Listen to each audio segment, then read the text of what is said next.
Episode number 28, Ironman Oceanside 70.3 with Andrew Lewis. Welcome to the pursuit of the perfect race. I'm Coach Terry Wilson, and with each episode, I bring stories of athletes to you that share their experiences at races in order for you to learn how to have your perfect race. We will hear stories from athletes of all ages, abilities, and races of all distances. So regardless of where you fit in, there's something in there for you. Thanks for spending some time with me today. Now let the pursuit begin.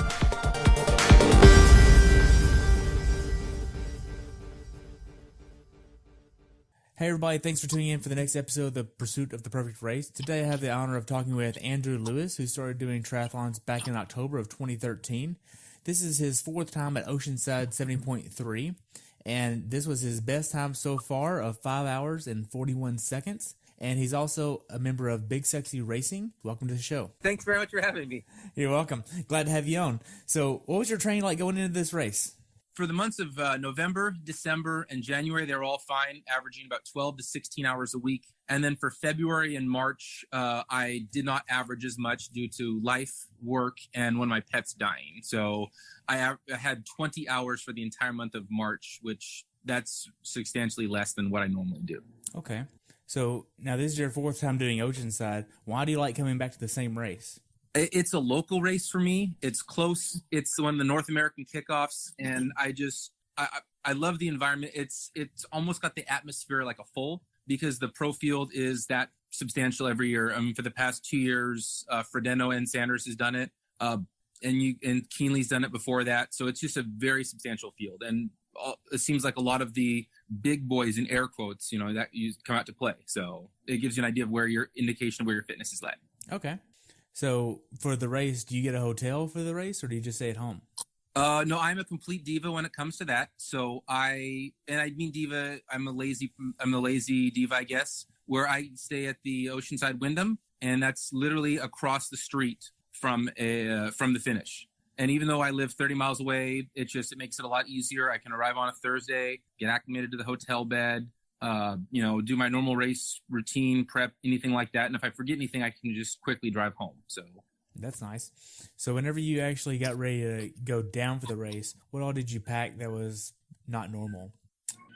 I will pack complete. So I also have an ambassadorship with F2C Nutrition. And so I pack the complete plethora of nutrition. It could be, I'll bring the Electrodurance, all the flavors that I've got, the 3-to-1. I'll bring additional food that I would normally prepare on my own, so that way it's not a shock to my system or anything like that. I'll bring my Normatec boots.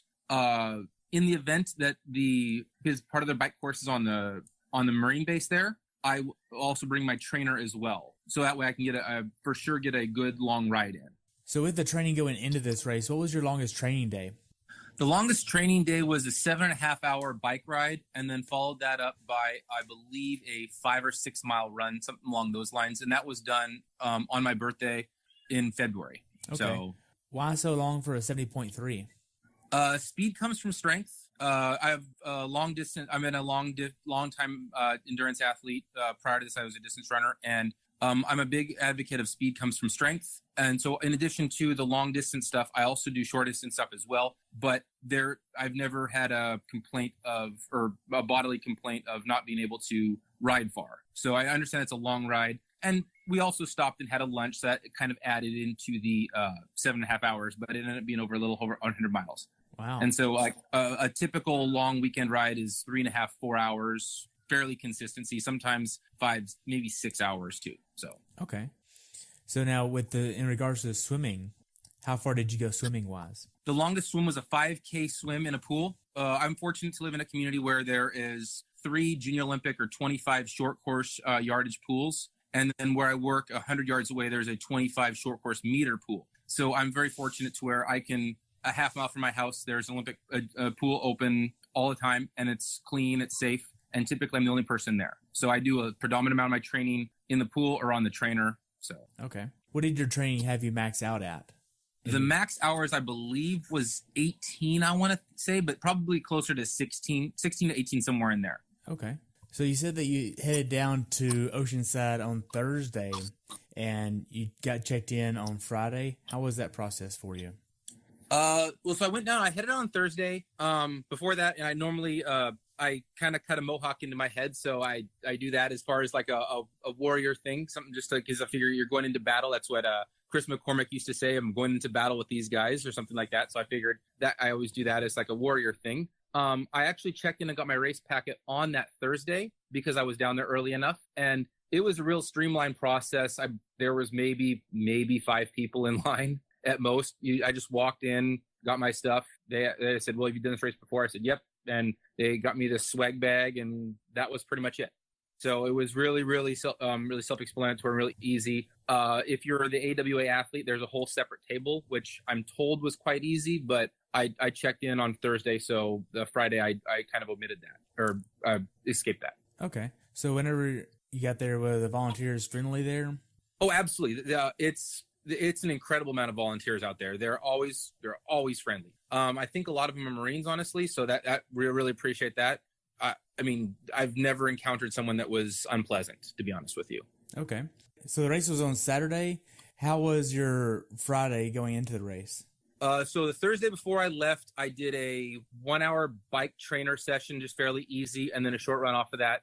And then Thursday, I did a quick 45-minute ride and then a 15-minute run with several up to race pace repeats to try to encompass as much of the course as possible. Due to the fact that the bike course is on Pendleton predominantly, there's only limited parts of which you can get to. So I only got to see parts of the bike course due to the duration of the ride and due to the restrictions at Camp Pendleton. Okay. So you got your bike checked in on Friday. How was that process? That was really great. I'm kind of finicky with my gear and my equipment. I really prefer to do it race morning just because of the fact that I hate having my bike, outside at all. But I mean, I wrote it down there from the hotel, real simple, checked it in, put a plastic bag over the power meter, put a plastic bag over the saddle just because of the fact that it could rain that night or anything along those lines. And then I put no nutrition in the machine until race morning. Okay. What kind of power meter do you have?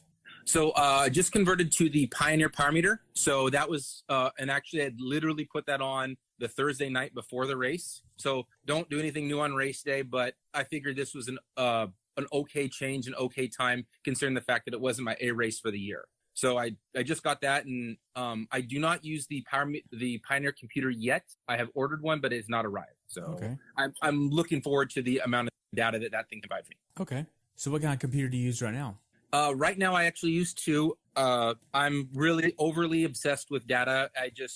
I'm an analytical person by nature, so I love this stuff. I have the Garmin 935 watch that I do all 3, the swim, the bike, and the run on. And then while on the bike, I have the Garmin 520 currently, and that only displays cadence, speed, power, and I think time. I'm not sure. I don't want to know all that information. I just want to know what my power, what my cadence is, and what my speed is, especially for this race because they've got that the speed zone of 25 miles an hour. Right. Or else if you go fast, they'll disqualify you. Really?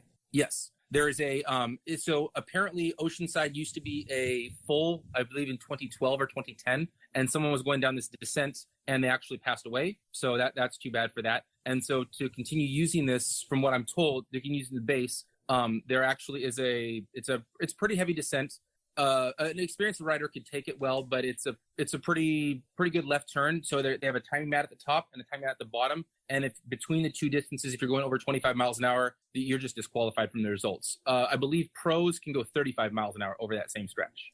Wow. So yeah, it's pretty. I mean, it's not that bad. It allows you to actually stretch out your back a little bit, so it's actually kind of welcomed. They do have some pretty intense descents on there as well because it was a windy day. And so there was times I think I was 45 miles an hour at one of them.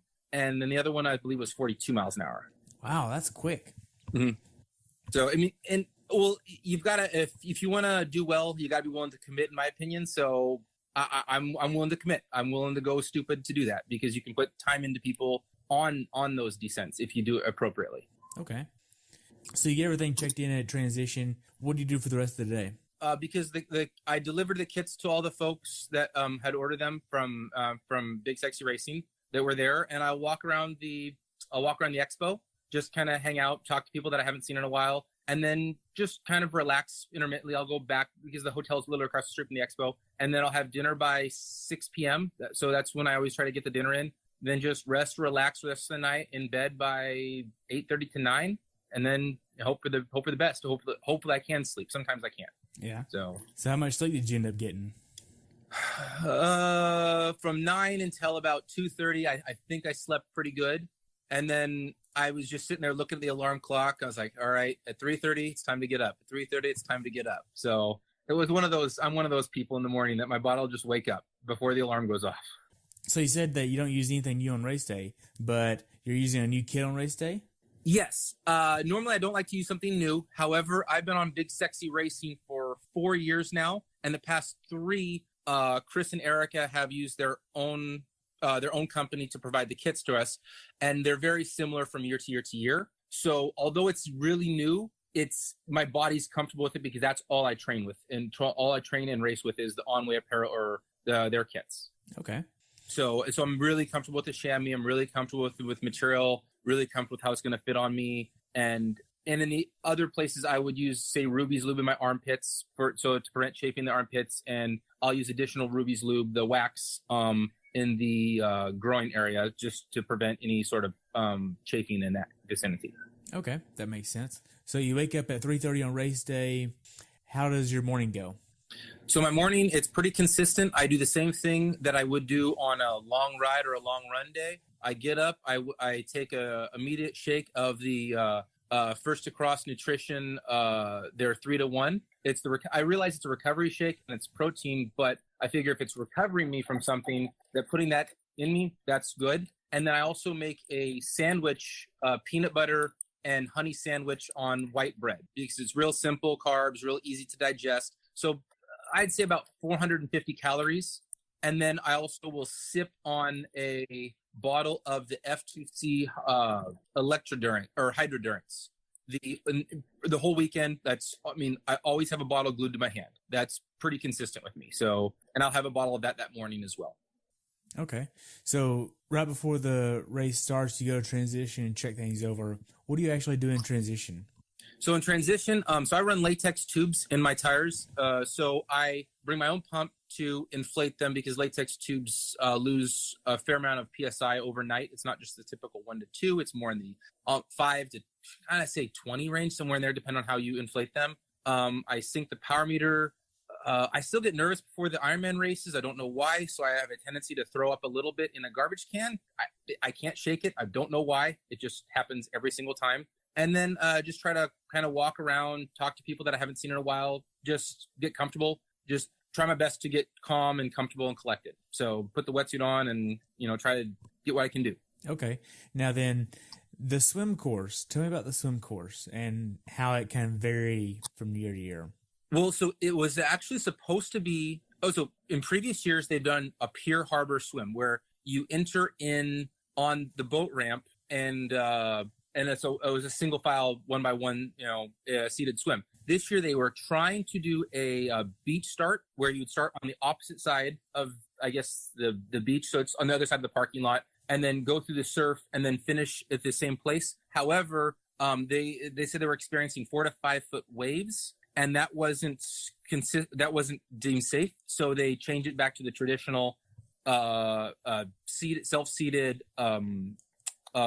go as you will start. However, though, they did one thing this year that I really liked, where they had 5 rows that they had a guy there drop in like one of those little noisemaker inflatable things that you get at like a sports game, and they let 5 people go at a time, and so that I thought was quite nice. Okay, so it wasn't just 1-by-1; it was 5-by-5. Yes, and that it got it really quick. Last year I remember when I got out of the water, there was a whole bunch of people that hadn't even gotten in the water yet. Wow. So that was kind of shocking to me a little bit. I was like, wow, I'm like 30 minutes ahead of these people, so I may not even see them on the course, and I love seeing everybody on the course. Regardless of ability level, I love seeing anybody, because they're smiling faces. It just kind of brings the environment up. So.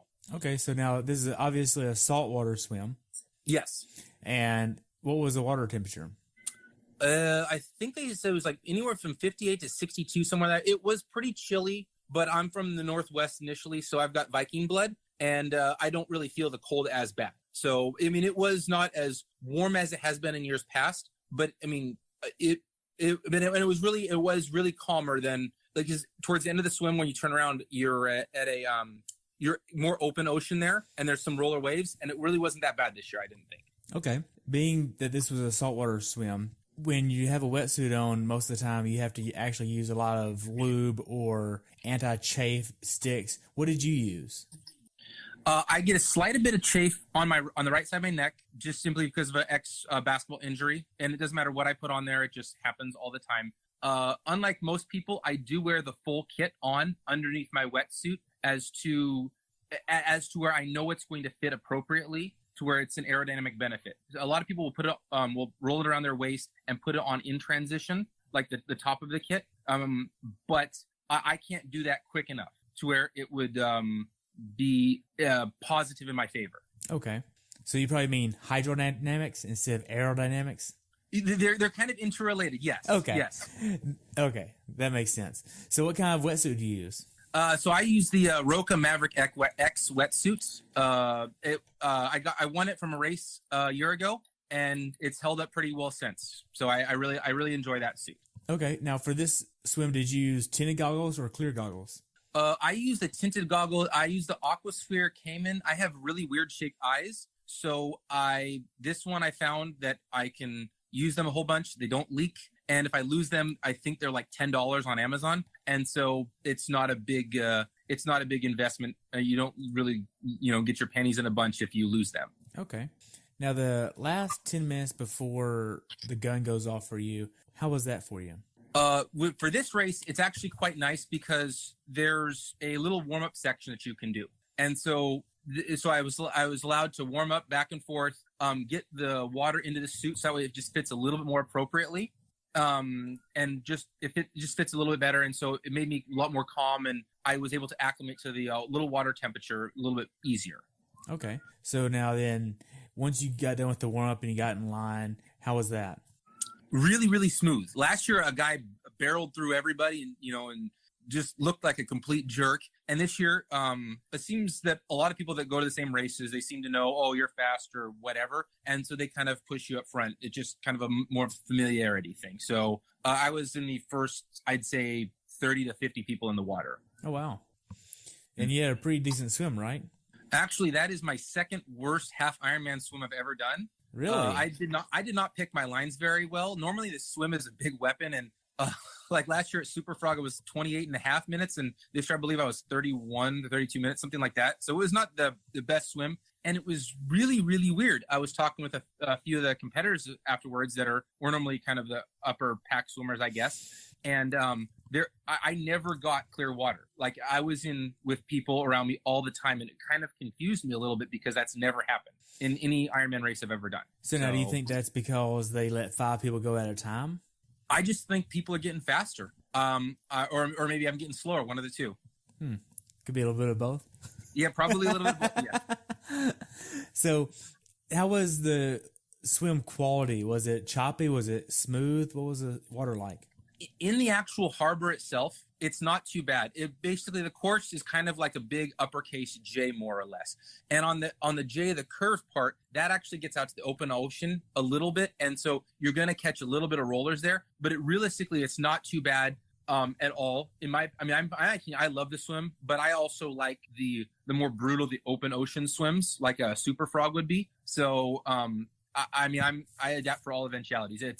I don't ever look at the time as like, oh, hey, this is exactly 2,100 yards and I did this in 28:30 or 29 minutes or whatever. It's just you get out there with the contenders and to where you can able to continue on with your race, because no one's going to win in the swim, honestly. So okay. Now you get done with the swim, you get out of the water. From the time you get out of the water to the time you leave on the bike, walk me through that. So it's actually a pretty far little run there. I would say it's probably in the I don't want to say a quarter mile, but between an eighth of a mile, something like that. It's actually a pretty far run. So the second I get out of the water, they've got volunteers there that basically will unzip the wetsuit for you just in case you can't reach it. And then I will actually run. I pull the top of the wetsuit off down to my waist, and I will actually run with my goggles and swim cap on until I get to the bike, and then immediately I pull them off, kick the wetsuit off real quickly, helmet on, and then off on the bike I go. Okay. So do you do a flying mount then? Yes, I do. So I do a lot of short course races. So where that's, Olympic and sprint distance. And normally I'll transition the transition one is less than a minute. So I do a fly mount, whereas I've got those S-Works Trivent shoes where the back drops off on them. And they've got these little hooks for rubber bands. So I hook the left one to the rear skewer and the right one over the front derailleur and I run with it. I found that it's quite easy to do if you practice. And so I've practiced the transition a lot. It's where I don't look like you're not that guy that you do that and you fall over on your bike and you look like a complete jerk. In front of everybody. Yes. Yeah. That would be totally embarrassing. Awesome. So now then you get out on the bike. Do you have a plan as far as what you want to do on the bike, as far as hitting a certain power number, a cadence number? What does that look like? So before this, the threshold was 308 watts. So, however, there's a difference between a test and a real race, in my opinion. So I give it a range where I would do anywhere between 200 to 220 watts on most consistently. But that's just to give me an idea. I like to do RPE, or so rate of perceived exertion, to where, if I need to go, if I'm feeling great, let's go. If not, then I'll hold it back a little bit. And so, yeah, that's how I would do that. That's how I race the bike. Okay. So now then, whenever you actually got to the hills, how was that? Because I know there's a significant hill there, right? Yeah, so it's a pretty substantial hill. I believe it starts at mile 28. And you can see it off in the distance, and you're just like, whoa, that's big. And so, talking to my coach, who's done this race multiple times, and I've done this race multiple times, I want to be there to do under about a 235 bike split. You want to be there between 115 and 118, somewhere in that vicinity. And so the goal was to get there at that point, because the first little bit of the actual race of that one, of Oceanside specifically, is actually a net downhill. And so as long as you're kind of riding to your power in that vicinity, in that, your power target or your perceived exertion, you're actually going to go a lot faster than you think that you're going to go. Okay. So, and it's not to where you're going to light a match to get there, because if you do that, the first hill is not too bad. But then the second two after that, and that big long, it's really long. That will really gut you bad. And in this case, there was an enormous. A lot of people say there was a lot more headwind this year than there was last year. I have the same bike, same setup, same kit, the whole bit, and I did. I think it was 20 watts of normalized power less this year, or more this year than last year, and I only went 20 or 25 seconds faster. Oh wow! So there was a substantial headwind there on the backside of the course. Now, are you using race wheels for this? Yes, I do. So I run the Flow 90 front and the Flow disc rear. I do a lot of testing, and these ones, for the price that I could afford, this was the ones that tested well, that would allow the tire width on the machine. So I ride the Felt IA, and it can't take a 25C rear tire, which for most wheels, that's when it starts to excel, is on that tire. The Flow, from my testing, it tested fastest with a 23C, and so that's what I continue to roll there. Okay. With that. Now then, did you have an arrow helmet used? Yeah, so I use the Giro Arrowhead. Okay. And again, I test a lot, and so that was the fastest helmet for me in my position. Is that helmet? Okay. Now, what are you using for nutrition on the bike? So on the bike there, I took out the cowl pack of the Felt bike, and I 3D printed a little plate on the bike so I can put the fuselage bladder down in the down tube. So I added a whole bottle of nutrition without any drag. And so I make a 1,000-calorie bottle of the F2C glycodurance.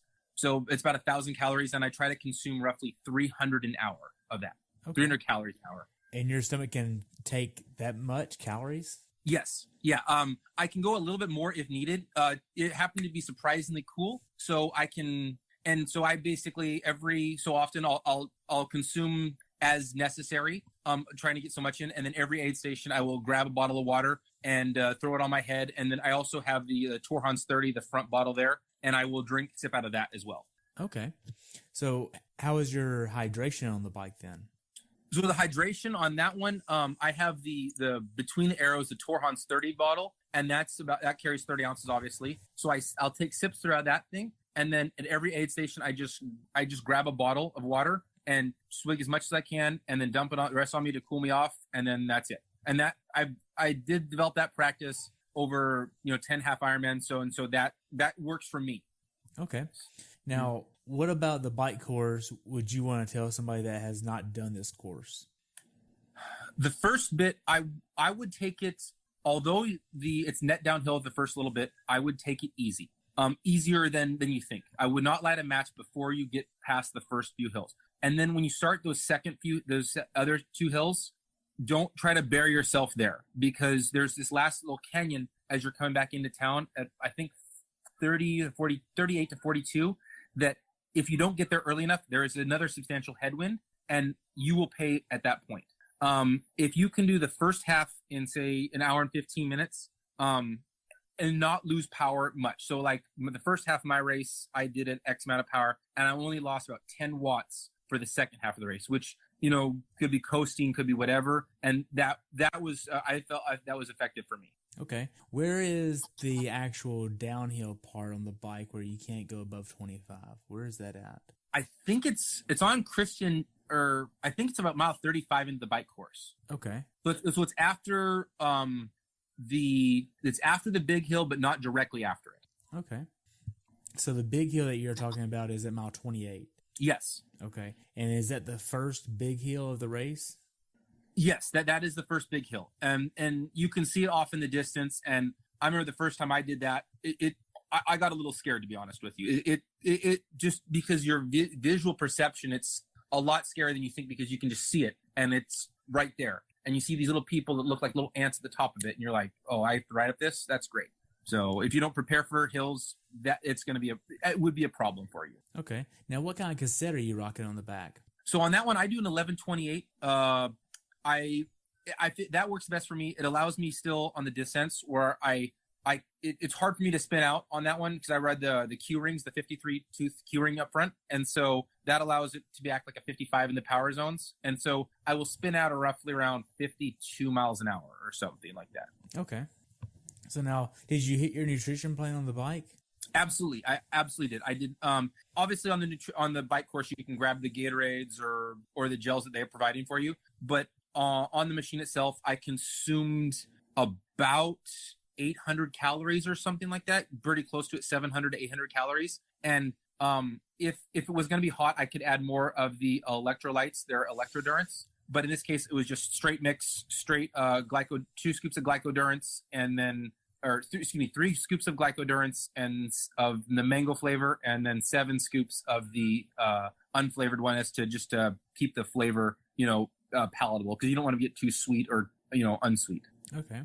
Now then, whenever you got done with the bike, you got about 2 miles left. Do you do any type of transitional cool down to go into the transition? I will get up and stretch the back out a little bit. I have a really not slammed hip angle by any means. It's just a really sharp angle. I believe it's 20 degree. And so that's pretty substantially like flat. And so I will stand up and stretch out a little bit as to not lose speed. And then I'll also spin out the legs real quick. So as far as I will go and do these little 2-minute things where I can spin out the legs, rep it up to 110, 115 revs, just so that way my legs feel like snappy coming off the bike. Okay. Now, do you do a flying dismount as well? Yes, I do. And this one, on this course, you'll ride around transition to the right-hand side of it, and it's the same where you're going to get out of the swim exit. So it's kind of like a windy path, we'll call it, more or less. And so you have to take this a little slower and more cautious. But yes, I do the flying dismount as well. The shoes have the little BOA dial, so I can just unclip that a little bit and pop my foot right out. So and again, I've practiced this a whole bunch in a parking lot. And so I don't want to, so that way you don't look like, you don't be that guy. And so I have looked like that guy in the parking lot, so where no one watches me. Hopefully. Exactly. Now then, I didn't ask, but coming out of transition, do you have your bike in a certain gear? Yeah. So I pre-ride the day before. I will pre-ride where the course is going to go just a little bit, just to see where where it's going to go, if there's any big hills or anything like that.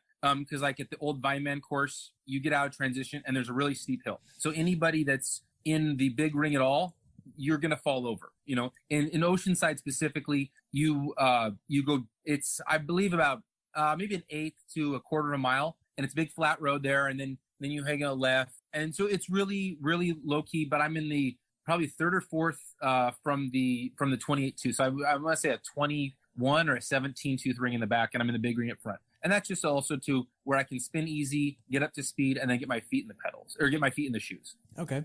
Now then, once you get to T2, walk me through T2 for you. So T2, I dismount the bike. I grab by the seat, and I throw a whole bunch of baby powder on the ground as to where I can see where I'm at visually on the ground. And so I see where I'm at, get off, rack the bike over the saddle rack on the tail of the saddle, I guess. And then for the long course races, I will actually sit down and put a pair of socks on and then tie up the shoes normally. I feel that the speed laces for this running course, because of the undulating, the really sharp hills, they don't hold my feet as locked into a pair of shoes as I would like. So, and for the savings of 30 seconds over half marathon, it's not really worth it. So that's why I like to sit down, tie them on. It from my perspective, 30 seconds isn't that big of a deal.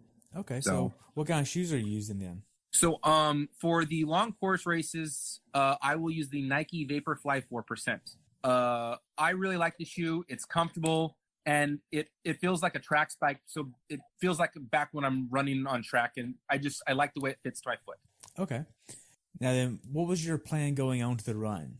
So plan going on to the run, as with previous training, my coach doesn't want me to have pace on my watch, so I have time, I have distance, but I really don't look at those. I look at cadence, and I look at power. Those are the only two things. So I use the stirred power meter. So I was going to say, let's keep it at 310 to 320 on the wattage, and let's keep the cadence at 165 or above. And that's for both legs. So I guess that would be around 83 to 85 steps per minute, somewhere in that vicinity. And we're working at getting that closer to the 90 pace, because I try to muscle it, as he will call it. So, okay. But yeah, so I look at cadence, and I only look at power. Now, what was your nutrition plan for the run?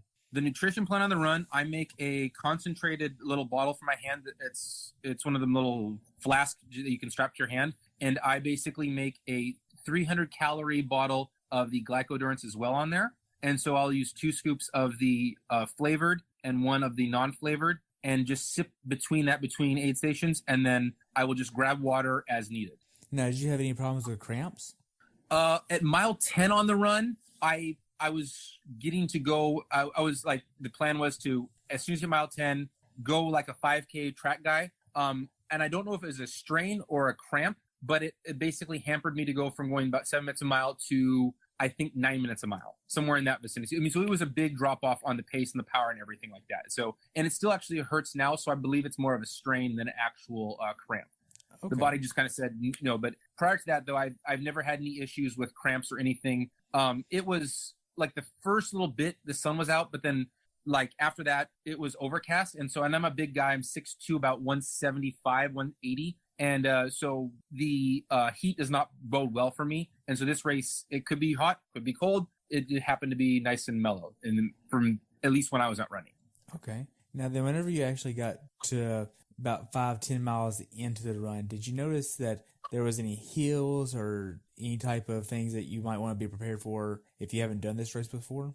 Okay, so at a little after a mile in, you start down in this thing called the Strand. And so you start on this lower road, and then you have to, it's like a switchback to get up on the pier, and that's a really steep hill. Really, really, really sharp and steep, really short. And then when you get to the upper road, which you run on that for about a quarter mile maybe, and then there's a really sharp downhill again, which the same kind of concept. It's quite steep, and then it's like about a block long, and then you had to go hard left. You're back on the Strand for about a mile and a half, and then you go back up another sharp, steep hill again. And so there's those 3 things that can break your rhythm in the first little bit. And then as you're going, it's a 2-loop out and back more thing. And as you're going, there's 2 hills on the out and back section that are quite deceptively difficult on the second loop. But on the first loop, they're not too bad. you just kind of think I'm going to power through these and go hard, and eventually you're going to pay for that later, honestly. But yeah, it's not as easy as what people would truly think, in my opinion. Okay, now then, how was the shade on the course? There isn't any shade at all. No shade. None. Zero. You're right next to the ocean, or a block or two off, and there's no shade. Zero. But the positive thing about this, there's volunteers on the course pretty much the entire time, or crowd support from people in Oceanside. Like you kind of feel like you're walking down the red carpet at the Oscars or something, because everyone's cheering for you, and you really can't hear what's going on, to be honest. It's that loud. It's kind of like a party that you wish you got invited to. Okay. So was it humid that day? I didn't think so. I do a heat protocol starting 3 weeks out, just regardless of the race, no matter what. So that way, to get the blood plasma in me as high as possible. So I will do a sauna, basically a sauna protocol. And so I do that for 3 weeks prior to any race, any major race. What does that consist of? Every day in the sauna for at least 30 minutes, and usually post-workout. So I'm fortunate where I have a gym about 100 yards from my office. So I will either swim or run at lunch, and immediately after that, I will go into the sauna for 30 minutes. And the adaptation period, it's around 3 weeks, and it lasts for 3 days, if I recall correctly. I listened to the Trainer Road podcast, and that's where I got that from, was Coach Chad Timmerman's philosophy on that one. So, okay. Now, going into this race, how well prepared do you think you were? Mentally, not so much. Physically, I was kind of just going in it to have fun. I had, like I said earlier, my cat died in early March, and then I had, a lot of work issues, and just life kind of got in the way. And so my training was substantially down to a point, like I was doing a quarter of what I should have been doing, honestly. And so I was going in it just to have fun, just to go out and have a blast. And talked to Jan Frodeno the night before the race, and he said, just go out and have fun. I believe it's Oscar Wilde that said, if you don't have fun, that's the biggest component of this whole sport, then you shouldn't be showing up. And if you're not having fun, then you will go slow. And so I went into it, thumbs up, talking to everybody, wishing anybody that passed me good luck. If I was passing somebody, I said, keep it up. You're doing great. Anything along those lines, just to try to keep up and keep the positivity high. Wow, that's good. And you walked away with a PR, right? Yes, I did. So it was the course PR, the bike was like a 30-second PR, and the run was like, I think, a 14-minute PR. Wow. Or something like that. So yeah, so high cadence does work, folks. Nice. The last 800 yards of the run, how was that? Well, I was still nursing that calf thing, but so you can see when you come down off the undulating hill, or not the undulating, the really sharp hill, and you hang a right-handed turn, you can see the pier for, I want to say, about a mile. Like you really can. And you're just thinking, God, I wish this would get closer. God, I wish this could get closer. And there's an aid station between you and the finish. So you get one last little throw of water over you, make sure your bib's on straight for your finish line photo, and your zippers all the way up, and whatever have you do. And then there's about 300 yards prior to the finish, there's a Y in the road where you have to start loop 2, or go right starts loop 2, and left goes to the finish. And you're just glad that it's getting over, because it's going to start getting hot, and I don't like the racing in the heat so much. So, and I just try to go down there, and if anyone says hi, if anyone knows you or local or whatever, and you just say hi, have a thank you, and wave to people and whatever. And so it's just more of like soaking it in, and you're just glad to be done and completed with the day versus anything else. Nice. So now then, how was the finish line?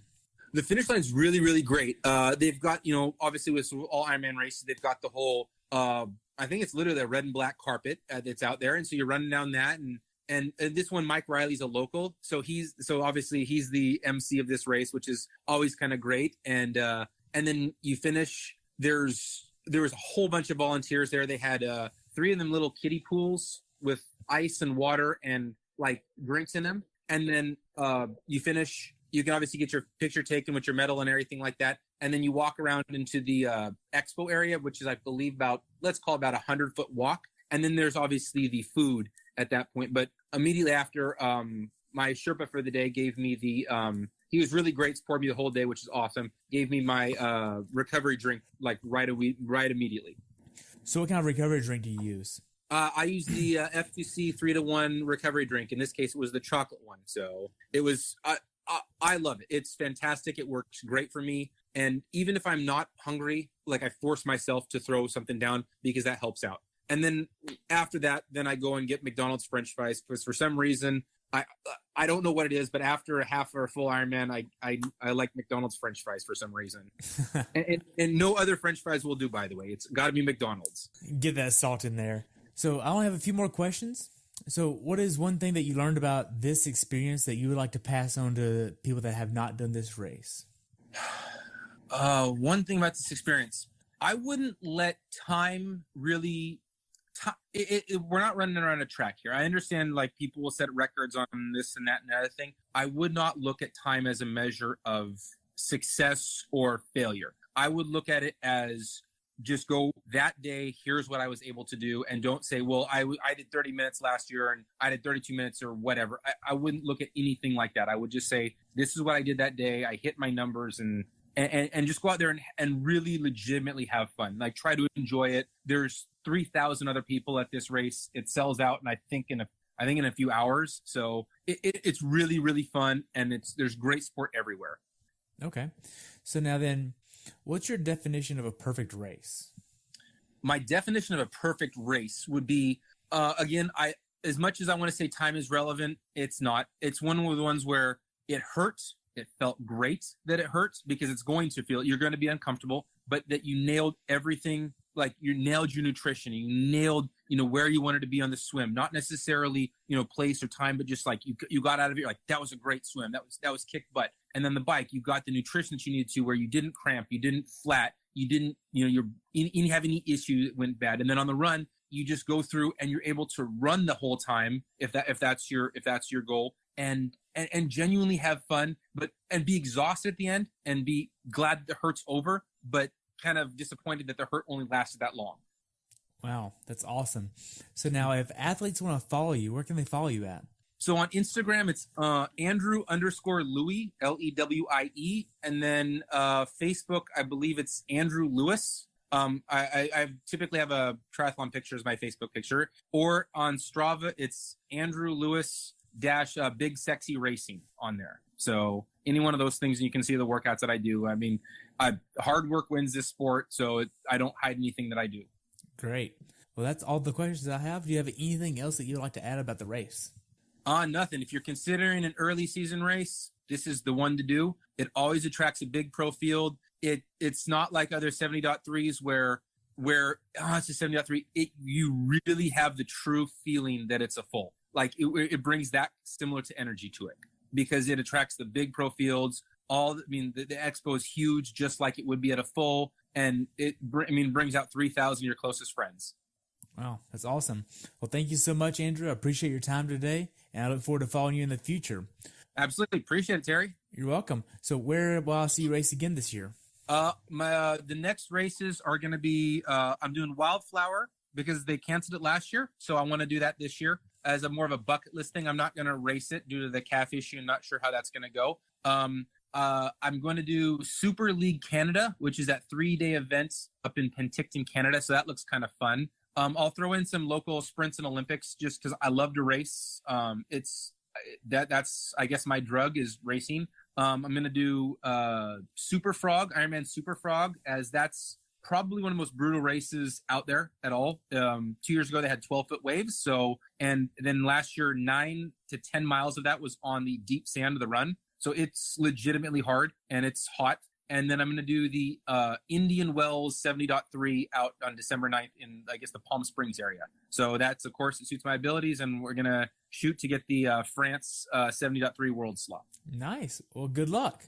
Thank you very much. You're welcome. Glad to have you on, and I look forward to following you. That's all I have. Have a great day, okay? Thanks, you too. Thanks for tuning in today. I hope you were able to learn something from today's episode. If you enjoyed the show, please take a minute to leave a review on iTunes or share it with a friend. Be sure to subscribe so you never miss an episode. If you'd like to see pictures from this athlete's race, learn more about who I am, what I'm doing, or be on the show yourself to share your story, check out my website at CoachTerryWilson.com. Until next time, continue the pursuit.